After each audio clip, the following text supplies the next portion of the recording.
Good morning all of you. आप सब लोग कैसे हैं? मेरे ख्याल से सब बढ़िया होंगे, अच्छे होंगे और अच्छे से तैयारी आप लोगों की चल रही होगी। तो इसी तैयारी के क्रम में आज हम लोग देखते हैं वैद्युत द्विध्रुव की निरक्षीय स्थिति पर वैद्युत विभव।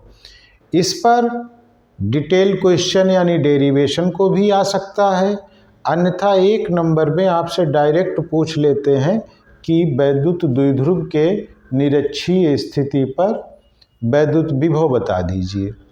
तो ये आप लोग याद भी रखिएगा, एक नंबर में आ जाए तो उसका आंसर कितना होगा आप बता सकें। तो उसमें बताने के लिए आप सक्षम हो, और अगर डेरिवेशन आए सूत्र की व्युत्पत्ति कीजिए या कितना होगा, इस प्रकार से सवाल पूछा जाए तो वैद्युत विभव की हम लोग गणना करके देख लेते हैं।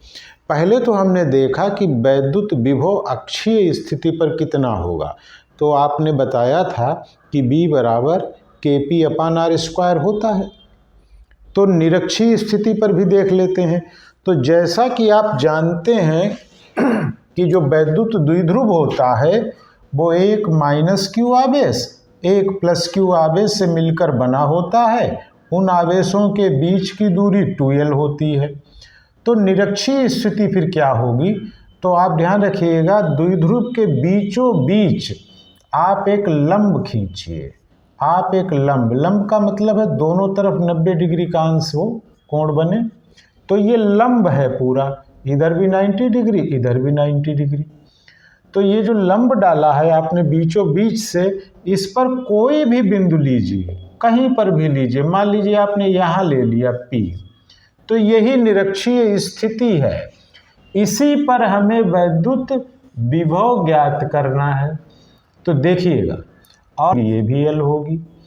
तो बिंदु आवेशों के बीच की दूरी, चाहे इस बिंदु आवेश से चाहे इस बिंदु आवेश से, R² + L², इधर भी इतना ही होगा, R² + L²। ये दूरी इतनी होगी, ठीक है। अब इसे सॉल्व कर लेते हैं कि वैद्युत विभव कितना होगा।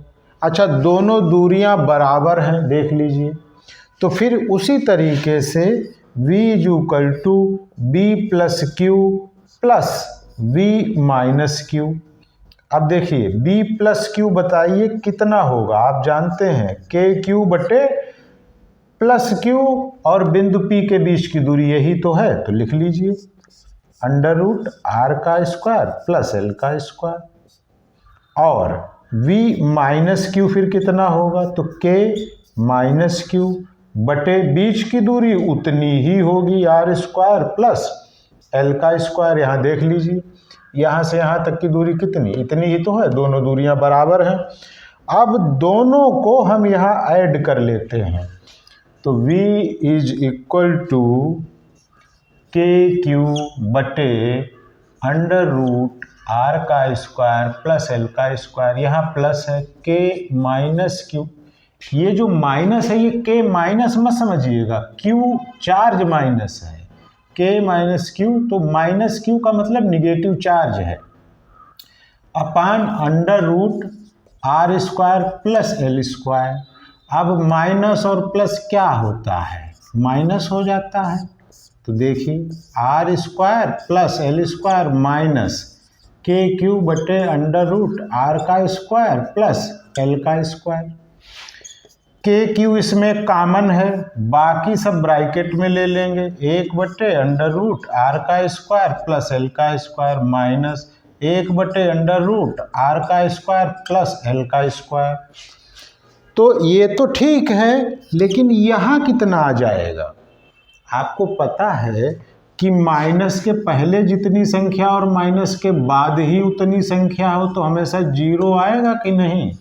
x - x क्या होगा, 0। 1/2 में से 1/2 घटा दो, 0। तो ऐसा ही तो है, ये 1/10 1/10, दोनों को आपस में घटा दो, या प्लस का है ये माइनस का है, तो ये कैंसिल होके क्या आ जाएगा, 0 आ जाएगा। तो KQ × 0, ये सब कुछ 0 हो जाएगा।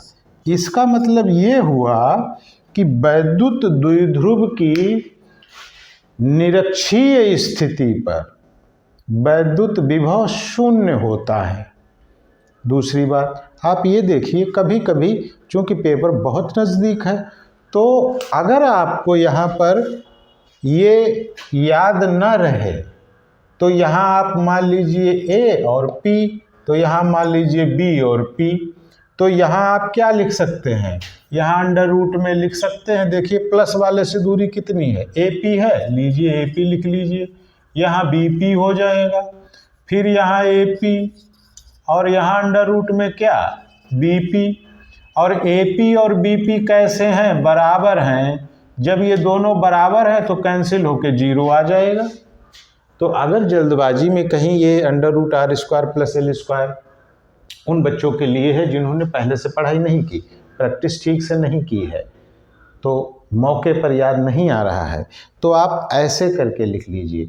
वैसे मेरी कोशिश ये है कि आप ये कोशिश करें कि चाहे आप पढ़ने में अच्छे हों या हो सकता है आप पढ़ने में थोड़े से कमज़ोर हों, तो इन वीडियोज़ को आप कई बार देख लीजिएगा, रिपीट कर लीजिएगा, आपके लिए सुविधाजनक हो जाएगा, आपकी परीक्षा के लिए तैयारी हो जाएगी और आप अपने पेपर में इसे अच्छे से कर पाएंगे पूछे जाने पर। और ध्यान रखिए, निरक्षीय स्थिति वाले प्रश्न का ज़्यादातर डेरिवेशन नहीं आता है, तो फिर इसमें आता क्या है, इसमें ज़्यादातर आपसे ये पूछा जाता है कि निरक्षीय स्थिति पर वैद्युत विभव कितना होगा, तो 0 दे रखते हैं एक ऑप्शन में, तो 0 कैसे होगा ये तो आपने देख ही लिया, लेकिन 0 हो जाता है ये याद भी रखिएगा। तो ऑब्जेक्टिव क्वेश्चन में यदि आपसे पूछा जाए तो आप बता सकें। ठीक है, आज के लिए बस इतना, धन्यवाद।